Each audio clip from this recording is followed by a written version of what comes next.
Hello, everybody, and welcome back to another episode of Hot Mess Podcast. I'm your host, Matilda Johnson, and today we're getting a bit messy. I'm also really excited because we're only a couple of episodes away now from the end of our first season. This has been a long season. To be honest, I don't think I will make the seasons this long in future because my brain has only a limited capacity and it's a lot.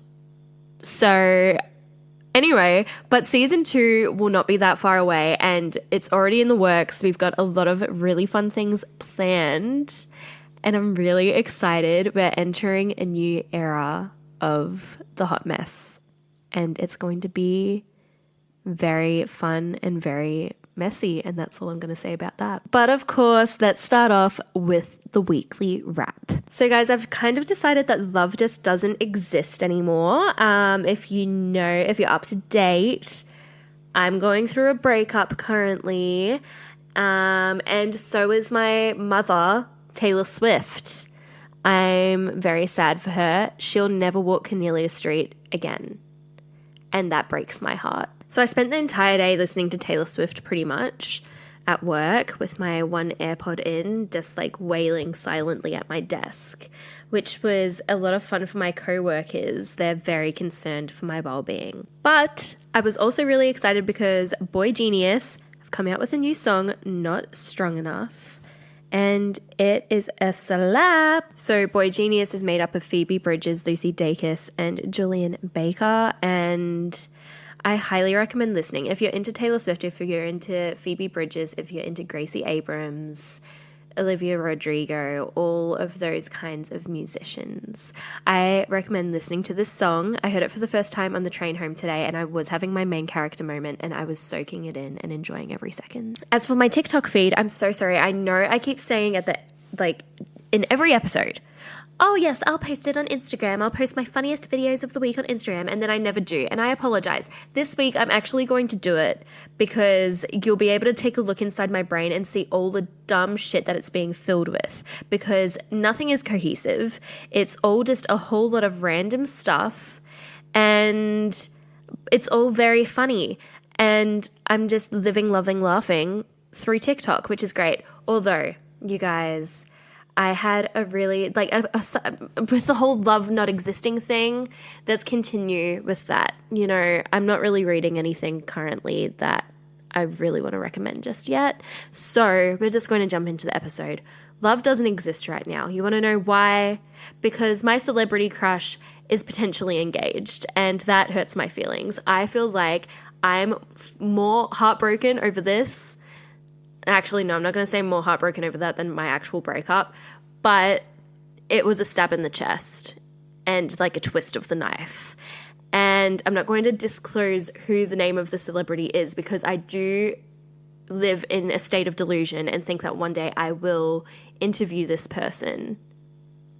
I doubt I will, but it would be nice. So I'm not going to say who it is, but I saw the rumor on TikTok today and I'm like, that hurts. That really hurts. You know what makes it hurt even more? I didn't even know the celebrity was in a relationship until yesterday. And then today I'm seeing that they're actually engaged to the person. And I'm like, what? And you know what makes it worse when it's like somebody who's quite clearly unattainable to you, such as a celebrity crush, is when they're dating somebody who is just a normal person, just your regular Joe like yourself. Because then you have the thought, oh, it could have actually been me. No, it couldn't, Tilly. You're a dickhead.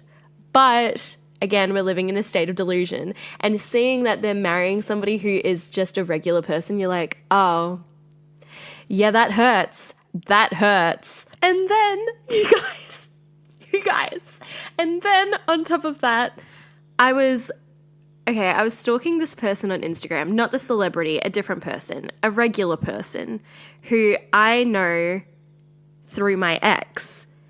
And I was like, and neither my ex or I are really a particular fan of this person, but they've kind of made it big on TikTok and Instagram for saying some very controversial things. And then I realized that my celebrity crush is following this person.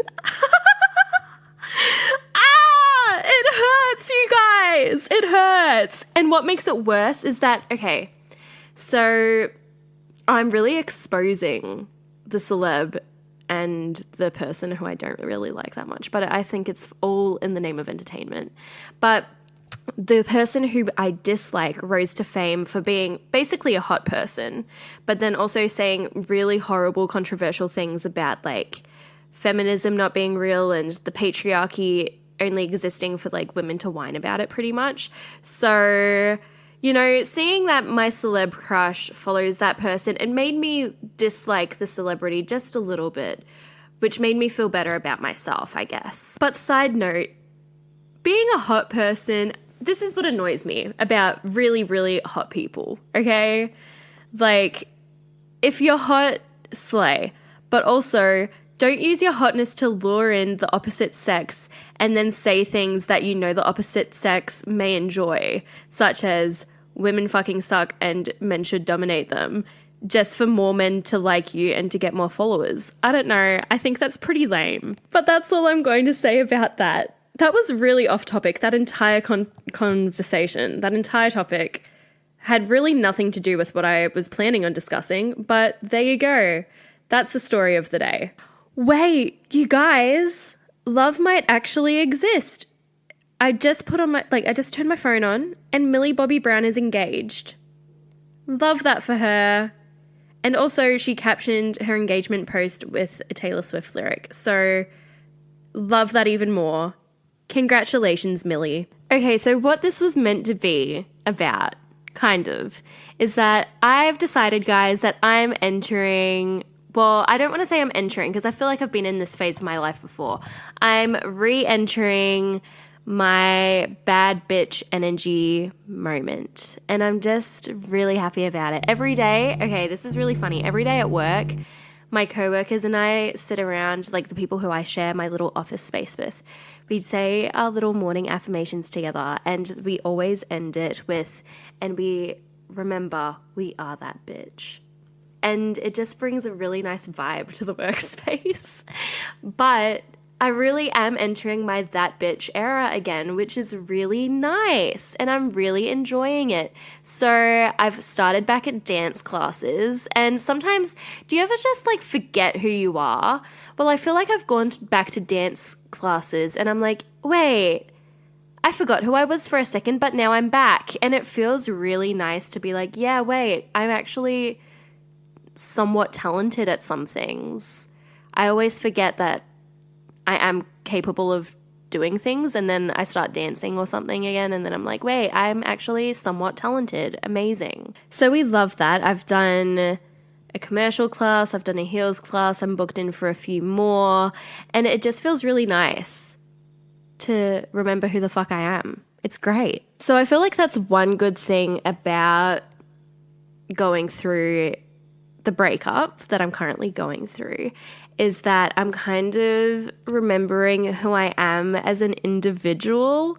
Do you get what I mean? I feel like sometimes when you break up with somebody, it's like you forget who you are as a complete entity by yourself.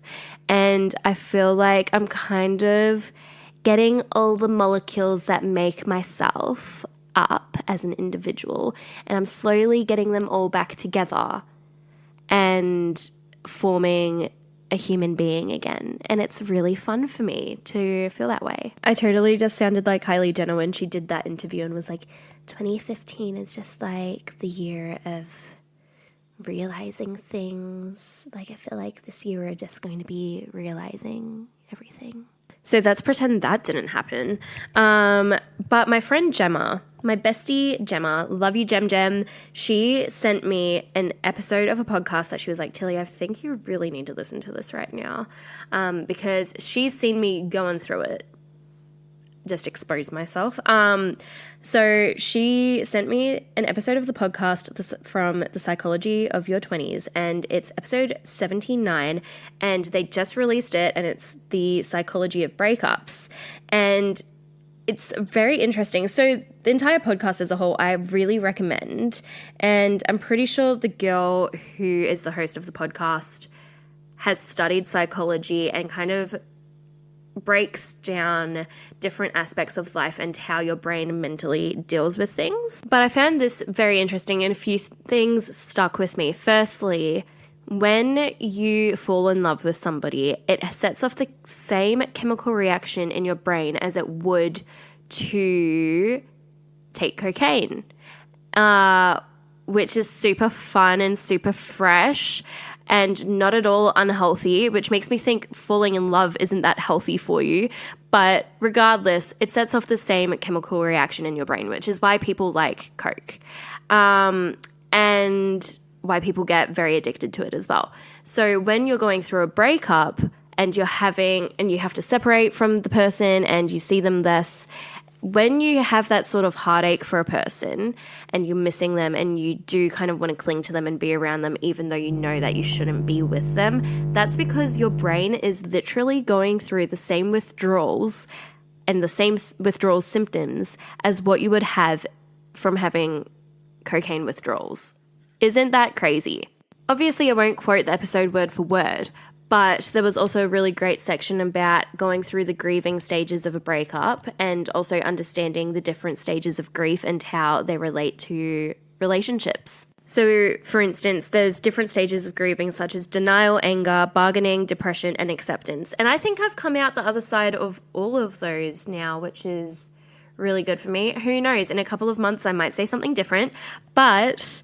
So denial, I think I went through that honestly a couple of months ago now, where it's like you don't really want to admit that it's the end of the relationship. You don't want to accept that it's going to come to an end and you're kind of holding on for dear life. And then you get angry. Even as the person who initiates the breakup, you kind of deal with a different sense of anger of like, why didn't I try harder? I kind of had my own internal anger, I guess. Or why didn't I fight harder for the relationship to work? Or same goes for the person who was being broken up with, you can feel that about them as well. And then bargaining, like wanting them to stay with you, trying to convince them, which is not good, guys. Nobody wants to be begging somebody to stay with them. You don't want that. Depression, obviously, sadness, you go through it. You listen to all the Taylor Swift songs that are necessary. And then, of course, at the stage of acceptance, which I think I'm at now, which is really nice. And, of course, still dealing with all these things, but learning how to move on and move forward in a healthy way. I've actually got a somewhat funny story about the depression stage. It's probably not funny. It's only funny to me, really. But I was at home with my parents because Easter just passed, so I went back to visit them. And it was just me visiting. My sister and her fiancé stayed in the city. And previously, if I were going to visit my parents, my now ex-boyfriend would have come to visit with me. And so it was kind of one of the first times since the breakup that I was at home for a somewhat longer period of time because it was the long weekend. And we were all sitting on the couch rewatching season 1 of Ted Lasso. And it's the scene where he is signing the divorce papers. And in that scene, the song Strange by Celeste is playing. And if you're going through a breakup, do not listen to this song. I repeat, do not listen to this song. I already knew the song before seeing this episode because it also was on that really sad episode of Outer Banks, which also made me cry. But anyway, Ted is signing the divorce papers while this song starts playing. And suddenly I am weeping. Like single tear streams down face for about a minute. And then about a minute later, it's like my cheeks are damp and I was silently crying and mum and dad were just enjoying the show and I'm just sitting there like, ah. It's a really great song, but if you're going through a breakup, do not listen to it. You will want to be institutionalized. So anyway, I don't know why I felt like I needed to share that to the class, but I did. But I feel like that's just the thing about going through a breakup and going through the stages of grieving is also like with the acceptance, but you're meant to have as like the last stage of grief, pretty much. You kind of also have to accept the fact that it will hit you in ebbs and flows throughout your life, I guess. And you can say this about any relationship. You can say this about friends. You can say this about family who you may not be close with anymore. Aside from just romantic relationships, you know, you deal with grieving for many different people and relationships and reasons. So I think going through this sort of grieving has definitely been a learning experience about how I manage my emotions and how I best deal with things. And I just am also accepting the fact that in a month's time, I might go through different waves of it again. And then in a few months' time down the track, you know, because when you love somebody, you can't just let them go immediately, which is a shame because sometimes it would just be easier if you could. But in other news, really exciting, guys. I'm seeing everyone's daddy that they love to hate tomorrow, Maddie Healy, and the TikTok band, the 1975. That is a joke. I hope people do realize that. It is a joke that Maddie Healy himself did make because they kind of blew up on TikTok recently. Obviously, I know they're not from TikTok, but I'm seeing them tomorrow night and I'm really excited. And Maddie Healy really is one of those people that I do love to hate and is extremely problematic. But if it helps, which it probably doesn't, but if it helps, at his show in Adelaide the other night, he's like, I've deleted Instagram because I've decided it's time for me to stop being an asshole. And I'm like, wow, we love #growth. Thanks, Maddie. So I'm really excited to scream and cry to Love It If We Made It tomorrow night, amongst all their other songs as well. But that's the one that I scream to the most. So I'm very excited for that. And I'm sure you're going to hear all about it on next week's episode. But in the meantime, all I've got to say is don't worship your celebrity crushes to the point of them crushing your soul once they get engaged, because that's not healthy. Feel all the stages of grief in a breakup. Drugs are bad for you and they have the same effect on your brain as falling in love does. So falling in love is also bad for you. Listen to Taylor Swift this week and cry. Listen to the 1975 this week and scream. And also listen to Hot Mess Podcast for the next two episodes left of the season, coming out within the next 2 weeks. And then we're going to take a small break. Shocking. Let's see how long I can actually stay off this podcast. But I can't even keep it in. I'm so excited for season 2, you guys, because we're doing something it's stepping outside of my comfort zone, hardcore stepping out of it, because it's doing something that I have stated on this podcast multiple times that I really hate doing. But it's all about being a mess in your 20s and stepping out of your comfort zone. So I'm doing something that is pushing me well beyond my own personal boundaries. And it's going to make myself uncomfortable and it's going to make other people uncomfortable, but it's going to bring a whirlwind of entertainment to all of you. So very excited for that. So stay tuned for more. I just want to say it, but I'm not going to. Okay, I love you guys. Don't forget to like and subscribe. Thank you for listening to me ramble on about all the things in my mind right now, because I have too much going on inside my brain tonight, and so I just needed to let it out like a journal entry. So if you liked this, like and subscribe. Never forget to comment and rate us 5 stars because it really helps us out. Recommend it to your friends. Recommend it to your mum and maybe your dad as well. I feel like some dads would find humor in this in a very sickening way. Maybe tell your friend about it. That could be cute. Your co-workers. And follow us at hotmess_podcast on both Instagram and TikTok. And tune in next week for a very messy week ahead. Love ya. Bye.